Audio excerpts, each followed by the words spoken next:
This is great news, man. We may finally get the unification that we all want at the cruiserweight division, right? Ramirez versus Opetaia. And shout out to my brother, mi hermano, Oscar Perez. He said, Doc, I think that Zurdo versus Jai is next. And I said, man, I don't know, man. I have my reservations. But if it does happen, I can't wait. Unfortunately, though, according to Zurdo's trainer, we just may have to. If I tell you I'm good, probably you'll say I'm boasting. If I tell you I'm no good, you know one line. Yo, what's good, Boxing Talk family? It's your boy, Dr. Boxing Talk, back for another YouTube video. Banger, man. Yes, sir. Yes, man. I don't know what time it is. The doctor's in the house, man. So check this out. We have news from Eddie Hearn himself, man. He said that he's in talks with Oscar De La Hoya, not only for the great potential 5v5 between Matchroom and Golden Boy, but also with the potential unification to officially establish a cruiserweight dominance between Zurdo Ramirez and Jai Opetaia, represented Golden Boy and Matchroom respectively, right? He said that this fight may headline the 5v5. Wouldn't that be fantastic? I'm telling you, this is what we all want, right? You know, Zurdo Ramirez having two belts, the WBO and the WBA, while Jai Opetaia has an IBF, including the Ring Magazine belt, right? We do have Badu Jack over there with the WBC, though. We can't forget about him. You know, he has some potential foes as well between Ryan Rozicki and, you know, Chris Billiam Smith.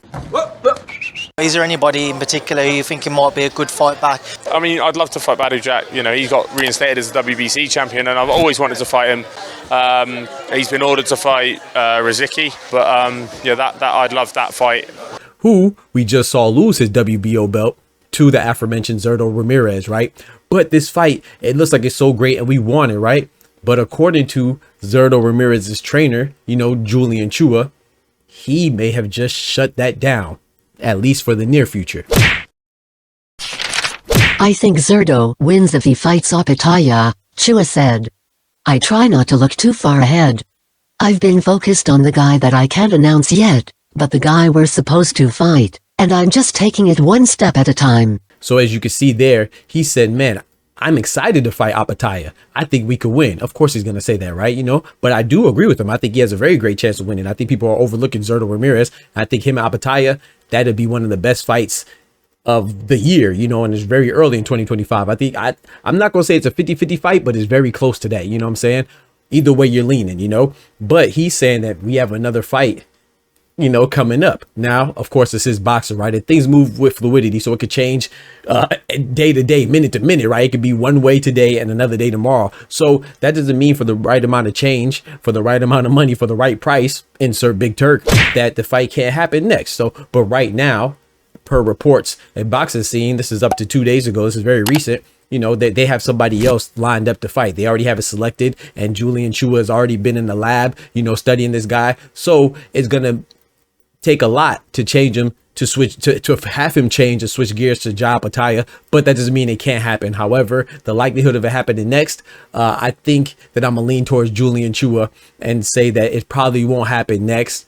But could Gilberto Ramirez have a fight very soon, like let's say March, and then turn around and have a quick, you know, have a nice little training camp, especially if he dominates his next opponent, have a quick turnaround and then hop back in the ring in summer against Jai Opetaia for this 5v5 event? That's a good chance, right? Because it does say summer. I've been hearing some rumors about the 5v5 being in May, which would be the beginning, which wouldn't be convenient, you know, or conducive with the timing for Gilberto Ramirez to have both fights. But let's say it happens towards the end of the summer, then that's a potential, right? You know, because Zurdo does get active sometimes as far as the frequency of fights go. So we could speculate all day, but as of right now, you know, it's a possibility that it could happen, but it's a possibility that it might not happen next. But I do think that this fight will eventually happen because both sides are talking about it, and that's always a great thing, man. So y'all let me know what y'all think about that, man. Are you disappointed that the fight doesn't happen next, or do you want Zurdo to have another fight and then happen in have the 5v5 and headline then, or does it not really matter because you know this fight's gonna happen? I actually don't matter. It doesn't matter to me when the fight happens, but of course if it was next, I'd be happy. You know what I'm talking about? Don't forget to smack that like button, but most importantly, remember, with God we can do anything. Without God we're nothing. The doctor's out. Peace. From the hood to college, both worlds they had to meet. 6 degrees between us, so cold we're about to freeze. But we're Florida boys, hot takes, we bring the heat. We're moving the culture, the engineers to the streets.